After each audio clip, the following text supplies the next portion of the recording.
এই অভিজ্ঞতাটা মনে হয় আমাদের প্রায় সবারই আছে, তাই না? হয়তো হাত ফসকে পড়ে গেল আর মুহূর্তের মধ্যে প্রিয় স্মার্টফোনটার স্ক্রিনটা চুরমার। আজকাল তো আমাদের পুরো দুনিয়াটাই যেন এই ছোট্ট যন্ত্রটার ভেতর। তাই এটা ভেঙে যাওয়া মানে কিন্তু শুধু একটা গ্যাজেট খারাপ হওয়া নয়, মনে হয় যেন জীবনের একটা জরুরি অংশই থমকে গেল। কিন্তু জানেন, এই ভাঙা ফোনগুলোকে সারিয়ে তোলার জন্য একদল বিশেষজ্ঞ আছেন, আর তাদের পথ চলার সঙ্গী হল এই রকম একটা হ্যান্ডবুক। এটাকে কিন্তু শুধু একটা গাইড বই ভাবলে ভুল হবে।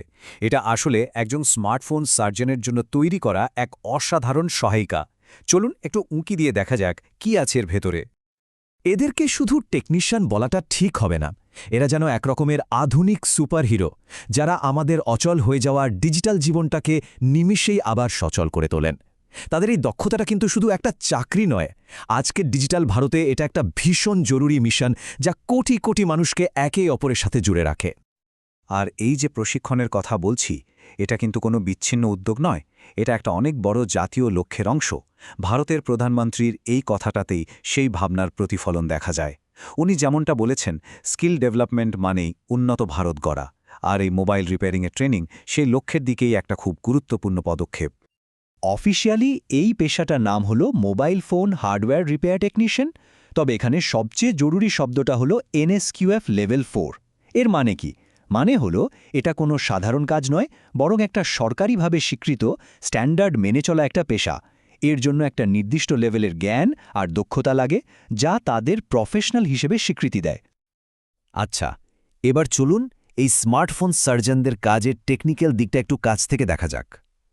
এই যে হ্যান্ডবুকটা, এটা তাদের জন্য একটা ডিটেইলড ব্লুপ্রিন্টের মতো কাজ করে, যা প্রত্যেকটা জটিল মেরামতির সময় তাদের একদম সঠিক রাস্তাটা দেখিয়ে দেয়। এই দেখুন তাদের কিছু যন্ত্রপাতি। এগুলো কিন্তু আমাদের বাড়িতে থাকা সাধারণ স্ক্রুড্রাইভার বা প্লায়ার্স নয়। যেমন ধরুন এই পিসিবি স্ট্যান্ড বা আল্ট্রাসনিক ক্লিনার, এগুলো এতটাই সূক্ষ্ম সার্কিট নিয়ে কাজ করার জন্য তৈরি যে ভাবা যায় না। দেখেই বোঝা যাচ্ছে এই কাজে 1 মিলিমিটার ভুল করারও কোনো সুযোগ নেই। ফোনের ভেতরের সার্কিট বোর্ডটা তো আসলে একটা ছোট্ট জটিল শহরের মতো। সেখানে একদম মাইক্রোস্কোপিক লেভেলে কাজ করা যে কতটা কঠিন, তা এই একটা লাইনে পরিষ্কার। এর জন্য শুধু টেকনিক্যাল জ্ঞান থাকলে হবে না, একজন সার্জনের মতো স্থির হাত আর গভীর মনোযোগও থাকা চাই। একটা উদাহরণ দিলে ব্যাপারটা পরিষ্কার হবে। ধরুন জাম্পেরিং প্রক্রিয়া। সহজ করে বললে, যখন সার্কিট বোর্ডের কোনো একটা রাস্তা বা ট্র্যাক ভেঙে যায়, তখন এই পদ্ধতিতে একটা নতুন ব্রিজ তৈরি করে দেওয়া হয়, অনেকটা মানুষের শরীরে বাইপাস সার্জারির মতো। প্রথমে ভাঙা জায়গাটা খুঁজে বের করা হয়, তারপর সোল্ডারিং পেস্ট লাগিয়ে একটা নতুন তার দিয়ে দুটো পয়েন্টকে জুড়ে দেওয়া হয়। প্রত্যেকটা ধাপে দরকার হয় চূড়ান্ত সতর্কতা আর স্কিল। তবে সবচেয়ে অবাক করার মতো ব্যাপার কি জানেন? এই সমস্ত টেকনিক্যাল চ্যালেঞ্জের পরেও একজন টেকনিশিয়ানের কাজের সবচেয়ে কঠিন অংশটা কিন্তু ফোনের কোনো পার্টস নয়। তাহলে সেটা কি? কাজের সবচেয়ে কঠিন অংশটা হল মানুষ। হ্যাঁ, ঠিকই শুনছেন, কাস্টমার। একজন টেকনিশিয়ানকে শুধু ফোনের সার্কিট বুঝলেই চলে না, তাকে মানুষের আবেগ আর তার পার্সোনালিটিও বুঝতে হয়। এই হ্যান্ডবুকটা শুধু সার্কিট বোর্ড নিয়ে কথা বলে না, এটা মানুষের মন নিয়েও কথা বলে। এটা টেকনিশিয়ানদের শেখায় যে কিভাবে বিভিন্ন ধরনের কাস্টমারদের সামলাতে হয়। কেউ হয়তো খুব বন্ধুত্বপূর্ণ, গল্প করতে ভালোবাসেন, কেউ আবার খুব ডমিনেন্ট, নিজের মতো করে তাড়াতাড়ি কাজটা চান, কেউ একদম চুপচাপ, আবার কেউ হয়তো উদাসীন। প্রত্যেককে সামলানোর কৌশল কিন্তু আলাদা। তার মানে একজন ভালো টেকনিশিয়ানকে একাধারে ইলেকট্রিক্যাল ইঞ্জিনিয়ার আর অন্যদিকে একজন দক্ষ সোশ্যাল ইঞ্জিনিয়ারও হতে হয়।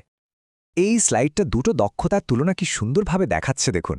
একদিকে যেমন একটা খারাপ হয়ে যাওয়া পার্টস খুঁজে বের করতে হচ্ছে, ঠিক তেমনি অন্যদিকে কাস্টমারের অভিযোগটা মন দিয়ে শুনতে হচ্ছে।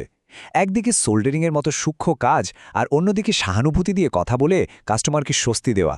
দুটোই কিন্তু সমান জরুরি। কাস্টমারকে ওয়েলকাম করাটাও এখানে একটা শিল্পের মতো।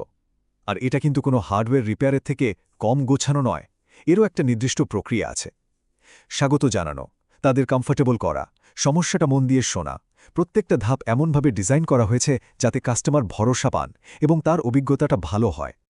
সফট স্কিলস মডিউলের এই উক্তিটাই আসলে পুরো ব্যাপারটার মূল কথা। সহানুভূতি বা এমপ্যাথি এখানে কোনো বাড়তি গুণ নয়, এটা ট্রেনিংয়ের একটা অপরিহার্য অংশ। কারণ একটা ফোন হয়তো সারিয়ে তোলা যায়, কিন্তু একজন অসন্তুষ্ট কাস্টমারের বিশ্বাস ফিরে পাওয়া তার থেকে অনেক বেশি কঠিন। এবার চলুন পুরো বিষয়টাকে আরেকটু বড় প্রেক্ষাপটে দেখি। এই যে ট্রেনিং প্রোগ্রামটা, এর উদ্দেশ্য কিন্তু শুধু কয়েক হাজার টেকনিশিয়ান তৈরি করা নয়, এর পেছনে একটা অনেক বড় আর্থসামাজিক লক্ষ্য আছে। এই হ্যান্ডবুকটা তাই শুধু একটা ট্রেনিংয়ের বই নয়, এটা একটা জাতীয় মিশনের অংশ। আর এই মিশনের মূল মন্ত্র হল ইনক্লুশন বা অন্তর্ভুক্তি, মানে সমাজের সব স্তরের মানুষকে কারিগরি শিক্ষার মাধ্যমে স্বাবলম্বী করে তোলা এবং দেশের উন্নয়নের মূল স্রোতে শামিল করা। এই প্রোগ্রামে দিব্যাঙ্গজন শব্দটার ব্যবহার খুব তাৎপর্যপূর্ণ। এর মাধ্যমে বিশেষভাবে সক্ষম ব্যক্তিদের দুর্বল হিসেবে না দেখে তাদের দিব্য শরীরের অধিকারী হিসেবে সম্মান জানানো হচ্ছে। এই প্রোগ্রামটা বিশেষভাবে তাদের ক্ষমতায়নের কথা মাথায় রেখেই ডিজাইন করা হয়েছে, যা নিঃসন্দেহে একটা অসাধারণ সামাজিক উদ্যোগ। আমাদের দেশে এখন ১০০ কোটিরও বেশি মোবাইল ফোন ব্যবহারকারী। একবার ভাবুন তো, এই বিপুল সংখ্যক ফোনের জন্য দক্ষ টেকনিশিয়ানের চাহিদাটা ঠিক কতটা বিশাল।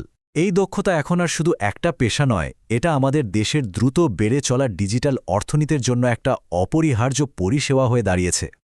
তাহলে সব শেষে একটা প্রশ্ন কিন্তু থেকেই যায়। এমন একটা সময় যেখানে আমরা খুব সহজেই পুরনো জিনিস ফেলে দিয়ে নতুন কিনি, সেখানে সবচেয়ে জরুরি দক্ষতা কোনটা?